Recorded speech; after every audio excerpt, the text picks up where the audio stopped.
site. それでは皆様大変お待たせいたしました。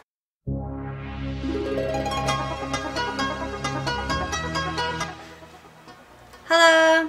So, as you may or may not know, I loved cosplay and conventions in Australia and I love it here in Japan. So I thought I would make this little video about my experiences of Japanese anime, manga, cosplay and gaming events. I hope you find some interesting info here.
One is finding out about an event.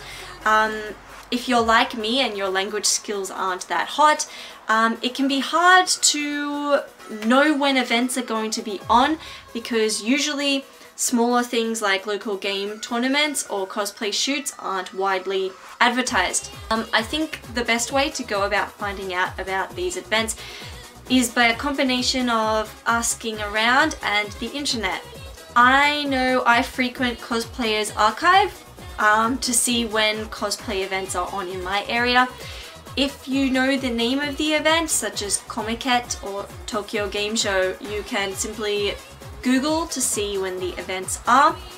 Sometimes these events will hand out promotional material promoting other upcoming events, so once you go to one, it kind of opens the door to hearing about others. So next, if it's a larger event, you'll need to buy tickets. The good news is larger events will let you buy tickets online. The bad news is sometimes there are many different ticket types with different lotteries and stages and very little English support. So it can get very confusing. I always go for basic admission tickets because I don't understand any of the stage presentations or panels anyway, so it's an easy choice for me. But if your Japanese is better than mine and you have a particular person or panel or screening you want to go to, make sure you research which stage it's on at and buy the correct ticket. Unlike Australian events, you don't get to just show up and stand in line for the things that you want to see or do. Japan has ticketing down to an art form, and usually anything that would warrant a massive lineup, like a celebrity signing or trying out a new game console, will require you get a ticket ahead of time, be it before the event or as soon as you get inside.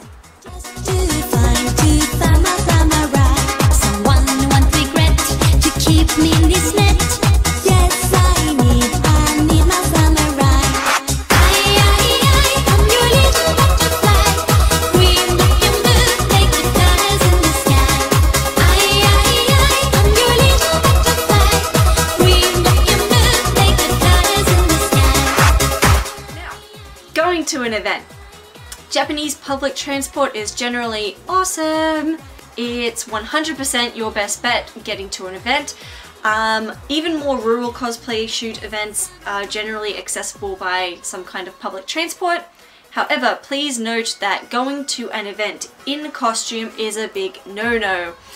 I guess maybe event organizers don't want to be held responsible for what you may or may not do in costume outside of the event.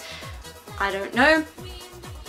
It is the norm for cosplayers to take a small suitcase to an event, but I'll get into more details about that later. So you've gotten to the event. made a beeline for the Sony booth and got your timed ticket to try out VR at 3:30. Now what? You may have noticed by now that the atmosphere is quite different to an Australian event. Things at Japanese pop culture events are generally very well organized and timetabled, even the smaller events. Larger events have a strong trade show vibe to them and generally seem a lot more professional. This is because they are. In Australia, big events are more about the community and local retailers showing off their shit. At big Japanese events, it's all about big name animation and gaming companies showing off their shit.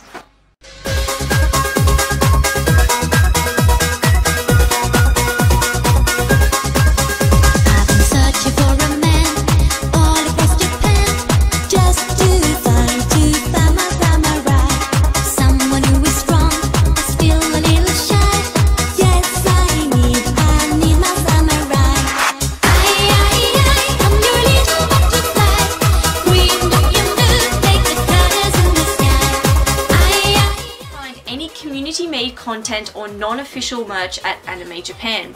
You will, however, find this stuff at smaller local events, which usually happen way more frequently. In Okayama, there's one perhaps every 3 to 4 weeks. Even so, the smaller events still have a much more pro vibe to them, particularly when it comes to cosplay. So for people looking to cosplay with your small suitcase in tow, suss out where the cosplay registration desk is. Cosplay comps are not so common in Japan. Registration is simply giving you the okay to use their change room and storage facilities, and I guess participate in the contest if there is one.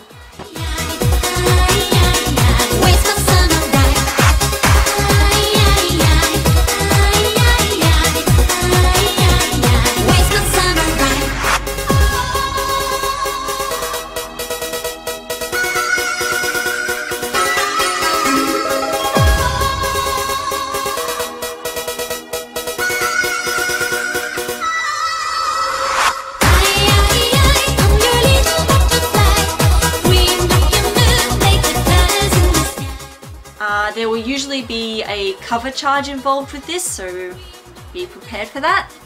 You then move on to the change room. Usually these are just sectioned off areas for men and women with a tarp on the floor.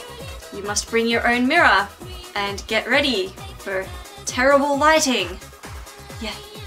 Okay, so you've managed to get ready with only a 50 centimeter square of space to work with.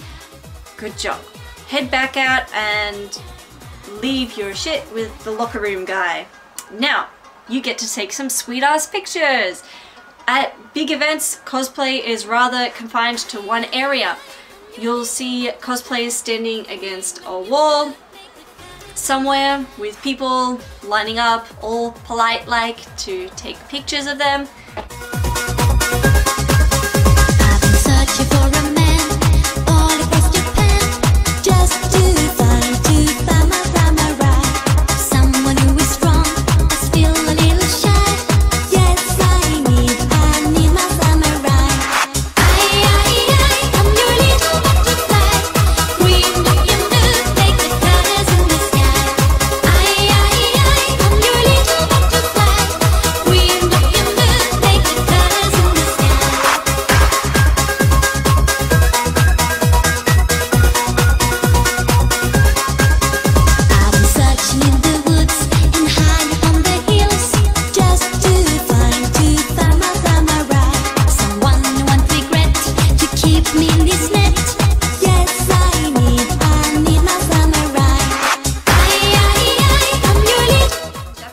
Cosplay, candid photos or con floor photos are not on. If you want a photo of a cosplayer, you must ask them first and allow them to find a place to properly pose. Same deal if somebody asks you for a picture, do not just turn to them and smile wherever. They expect you to take them somewhere where they can get a good shot. Let's be honest, con floor photos are not attractive. They're not flattering. I don't know why. They're still a thing in Australian cons, but Anyway,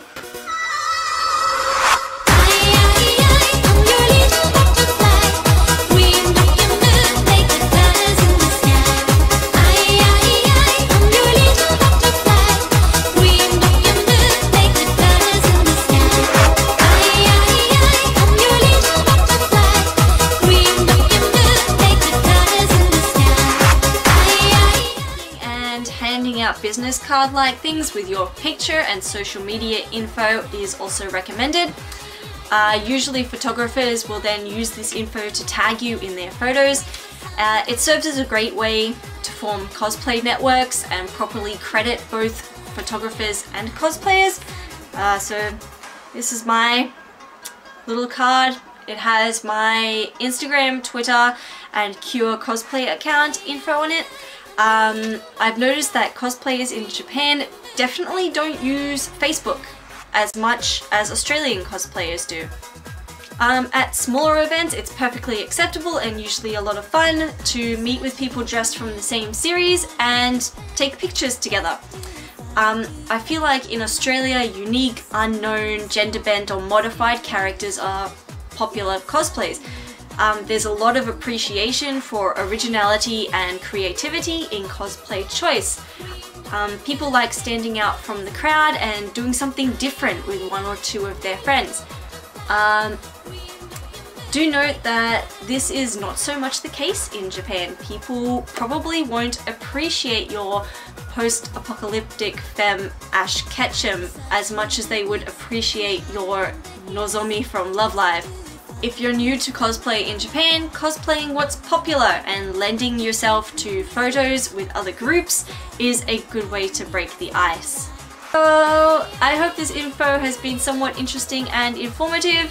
I myself am still rather new to all this, so everything I've said is truly just my own opinion and experience. Feel free to comment at your own discretion. Thanks for watching.